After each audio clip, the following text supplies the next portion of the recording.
Hey guys, welcome. This is a new show. Well, I already planned on doing this show.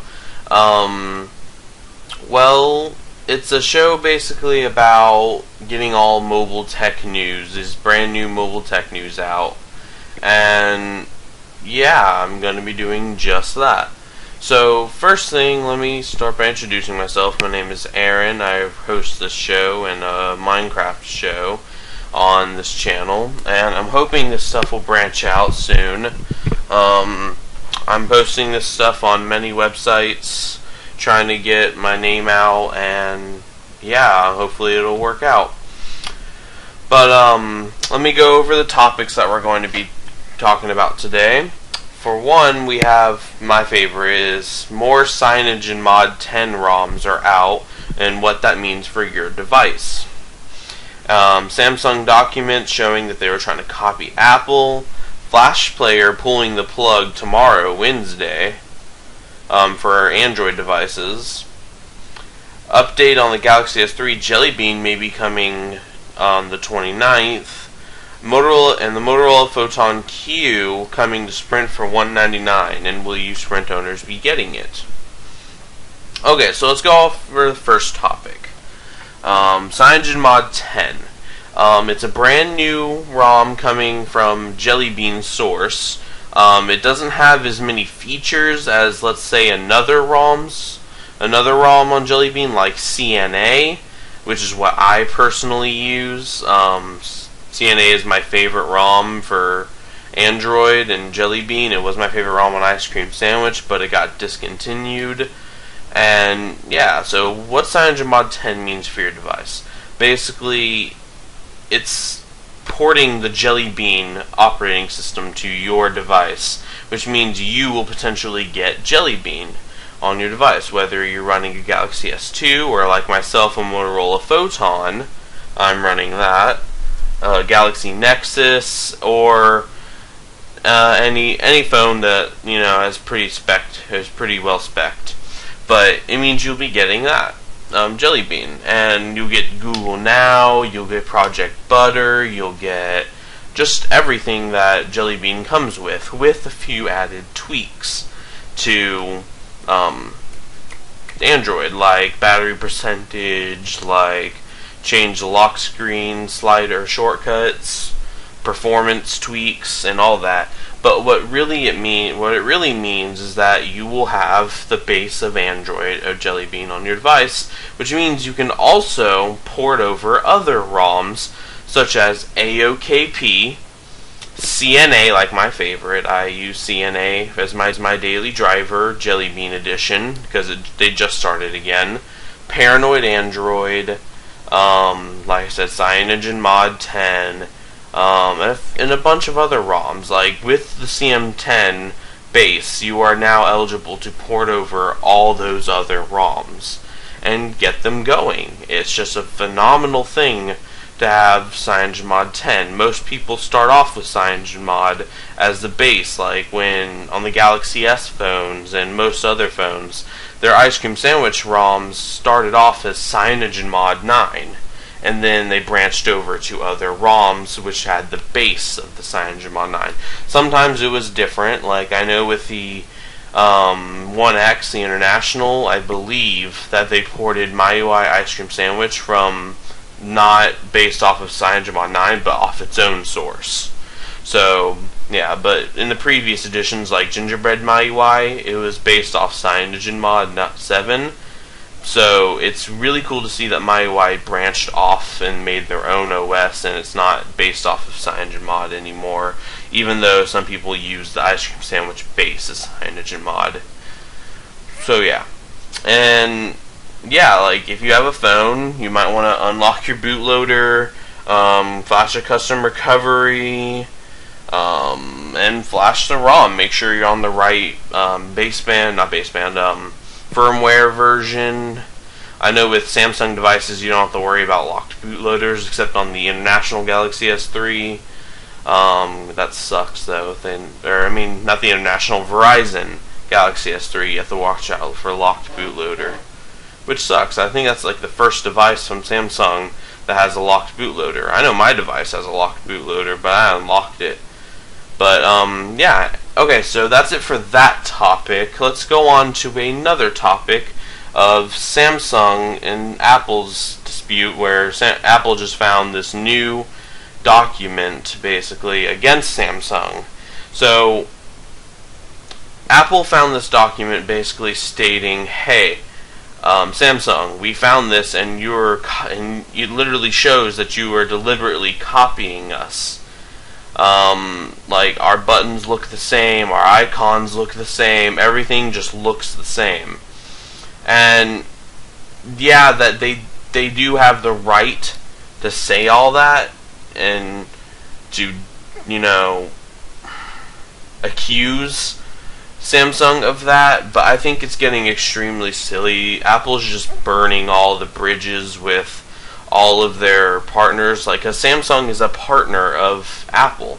I mean, correct me if I'm wrong, Samsung makes a lot of the Apple hardware. I know they make the Retina displays. I heard rumors that they make the processors, the Apple A5s and A5X. I heard they made those. I'm not too sure about that. But Google and Samsung are partners in the mobile tech world and tech world in general. But Apple is just completely destroying any relationship they had together. Like, I wouldn't be surprised if Samsung tried to get out of their contract with Apple to make the Retina displays, and that's probably why the iPhone 5 is going to feature a whole different display. That's what I think. And then, so yeah, that's the end of that topic. That one was actually pretty short, but I didn't really have that much to do on that topic. I was just basically telling you how it is. Flash Player. Flash Player is the next topic. It's being pulled from Android starting tomorrow, Wednesday. Wednesday the 14th, August 2012. I really think this is a horrible choice of Adobe. I think they really should keep, you know, they should really keep going on this mobile platform. I mean, Flash Player is a big hit on Android. That is what everyone looks for in their mobile browser, is Flash. People sometimes switch to Android because of Flash Player, and it's kind of stupid to do that, but you know, Flash Player is a pretty nice feature in Android, and I really don't want to see, you know, Adobe kicking it off. You know, I mean, I modded Flash Player on my Jelly Bean ROMs. That's pretty easy. It's easy to do, but it just sucks that they're not even going to make one for Jelly Bean, or let alone make any at all ever again, or make any product of Adobe Flash. I know they're trying to focus on HTML5, but the Flash industry will never die. Like, there will always be the industry of Flash playing advertisements, Flash playing games. You know, I mean, yeah, HTML5 is brand new and it features better performance and all this other greater things, but there will never be another, or there will be another, sorry, my bad. There will never be another Flash playing type of platform like Adobe Flash. Like, there will be nothing else like it. HTML5 will never be as popular as Adobe Flash, and I really think Adobe should really hit Android again with another version of a Jelly Bean edition of it, because I'm tired of having to go through the modded way of getting Flash Player on my phone, or Jelly Bean ROM. Alright, so that is all for that topic. Let's move on to the update rumor for the Galaxy S3. The Galaxy S3 has Android 4.0.3 or 4.0.4, depending on which model you have, or carrier edition you have. It features TouchWiz Nature UX, or the new TouchWiz, as Phone Dog likes to call it, but I'm pretty sure it's called TouchWiz Nature UX. But Jelly Bean is probably going to do some tremendous upgrades to the US editions of the Galaxy S3, because Galaxy S3 with the Snapdragon chipset, they lag just a little bit. They lag a tiny bit. Not too much, but they do stutter more than the international Galaxy S3. Now, this is probably only for the international Galaxy S3, but it may be, I don't know. That I just heard that it was going to be on the 29th for the Galaxy S3. And, Jelly Bean will make some major improvements, not only to speed, but, Google Now integration with the Galaxy S3. That might be the best device on Earth. If it has Jelly Bean and has a quad-core Exynos chipset, that automatically beats the, Galaxy Nexus. I know some people are switching back to the Galaxy Nexus just because it had Jelly Bean. Well, you can get Jelly Bean through a custom hack or mod or ROM and get it, but to have official Jelly Bean where everything's working 100%, that would be really great. My phone's still waiting, my Motorola Photon's still waiting for the ice cream sandwich update, and we can even get camcorder working because we don't have the correct ice cream sandwich or Jelly Bean drivers. Even if we have the ice cream sandwich drivers, it may do a little better, going with gingerbread drivers to Jelly Bean. Or generic drivers, who knows. I'm not really too technical with my developers. But it's just, updates are really, really, really, really, really important in Android. That's why Android is so fragmented, is because, everyone makes these massive custom UIs to all their phones. Every phone Samsung makes is going to run TouchWiz. Every phone that HTC makes is going to run HTC Sense. It really sucks that they have to do this. It really delays the updates. I really think that Google should make a mandatory light skin. They should make the open source license where you can only make a very light skin, if that, so it would be easier to update to Jelly Bean. And I know Jelly Bean isn't all too different from ice cream sandwich. Like Jelly Bean and ice cream sandwich transitioning are probably like froyo to gingerbread. It wasn't that hard to do, but yet manufacturers may still have a hiccup doing it. And a month later, it may be a little more than a month later, and the Galaxy S3 is getting it. That's actually pretty decent for a manufacturer to get it out within a month. It kind of sucks that you have to say it like that, but a month is good timing, quote unquote. It sucks that it has to be like that, but that's how Android is and how it's fragmented. And I'm probably never going to see Jelly Bean, official Jelly Bean, on my Motorola Photon. I'm even surprised if I'll get official ice cream sandwich with the way Motorola is going. Motorola has only updated 2 of their phones, and 2 of those phones are the same phones. Just one has a bigger battery, the Droid Razr Max. They've yet to update the Bionic, Atrix 2, Atrix 1, and then my phone's last. The Motorola Photon is the last of all of the phones that are going to be updated, which kind of sucks. I have Jelly Bean through a port. I don't really need 1080p camcorder, but it would be nice to have everything working, like hardware acceleration, to where I could get Google Chrome working, or just, it's good to have drivers. So, okay, next topic. That's the end of that topic. So next one, and I chose this one because I personally love my Photon to death. It is my favorite phone out of every phone ever made. If I had to choose any other phone, I'd probably choose this phone. Now, I'm not saying I'm not willing to try a Galaxy S3 and come back to this one, because this phone right here, the Motorola Photon, has GSM capabilities, which means with a hack, I can unlock the GSM radios and easily switch to at&t without any hitch or problem. I don't have to buy a new phone. All I have to do is buy an at&t SIM card with service, and I can keep the same phone. That's why I love this phone so much. I can do the same with T-Mobile, but it's just a really all-around amazing phone for all users. GSM users, has HSPA, so at least 3G, at least H, and it has 3G and 4G on Sprint, But Sprint, with the unlocked bootloader on my phone, Sprint, the 4G is automatically killed. But I don't really particularly live in a 4G area. I live on the outer edge, to where like my 4G cuts in and out, and my 3G is actually really good in this area. So I'm not I'm not upset about not having 4G. But this topic is the Motorola Photon Q coming to Sprint.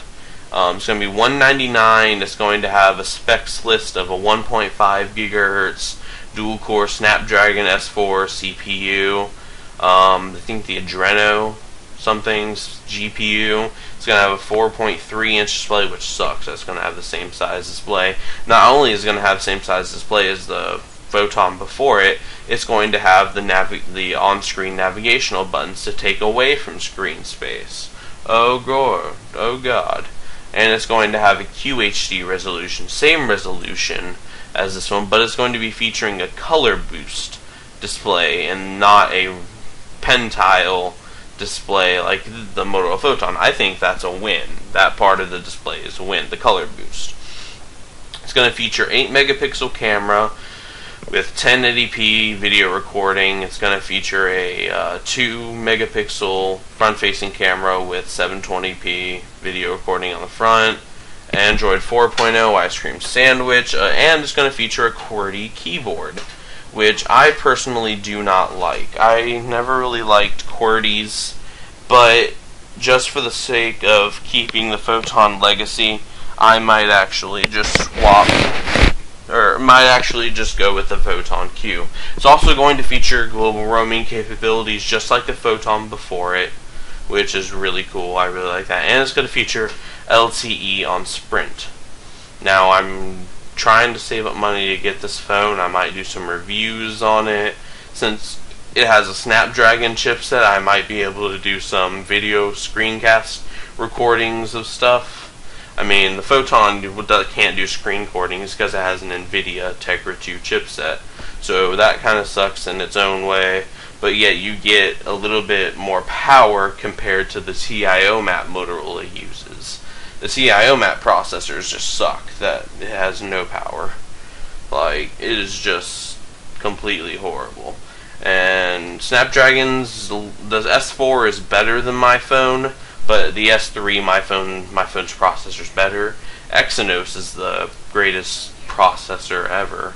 The 2011 Exynos was the best processor of the year.